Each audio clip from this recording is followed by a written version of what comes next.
Diploma o diskarte? Diskarte. Ang bilis ng sagot mo doon. Bakit diskarte? Ang daming may diploma na wala narating sa buhay. Parang ang daming walang diploma na madiskarte na ang daming narating sa buhay. Sa school kasi, ang form of exams nila is gaano ka kagaling mag-memorize. Kaya sabi ko nga, dapat may award din yung mga taong bumagsak na nakagraduate eh. Kasi mas mahirap pinagdaanan nila eh. Totoo. Yung matatalino, madali lang naman pinagdaanan niya, laging pinapalakpak ka, grabe. Eh yung bumagsak, tapos pinaglaban mo pa rin at nakagraduate ka pa rin. Eh dapat may award din yun. Dapat may medal din sila, no?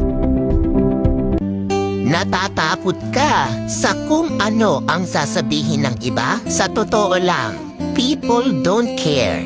Pag-uusapan ka nila sandali, pero mamaya tapos na yan. People will judge you no matter what you do.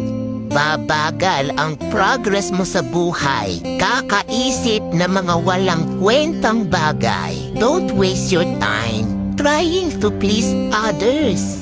Hindi ka makakarating sa destinasyon kung lahat ng tumatahol pinapansin mo. Focus on your goals and ignore them. Hindi mo problema ang opinion ng iba. The only opinion that truly matters is yours.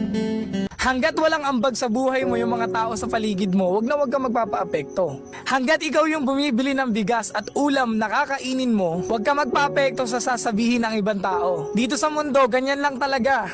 Yung mga walang ambag sa buhay mo, yan at yan ang may masasabi sa'yo. Hindi mo natulungan, sasabihin madamot ka. Nakabili ka ng bagay na gusto mo, sasabihin mayabang ka. Kaya isa lang yung gusto kong ipaalala sa'yo. Hanggat yung taong nasa paligid mo na wala namang ambag sa buhay mo, wag na wag mong papansinin. Wag na wag kang magpapaapekto. Gawin mo yung bagay kung saan ka masaya. Again, yung mga taong walang ambag sa paligid natin, sila at sila yung may masasabi sa atin.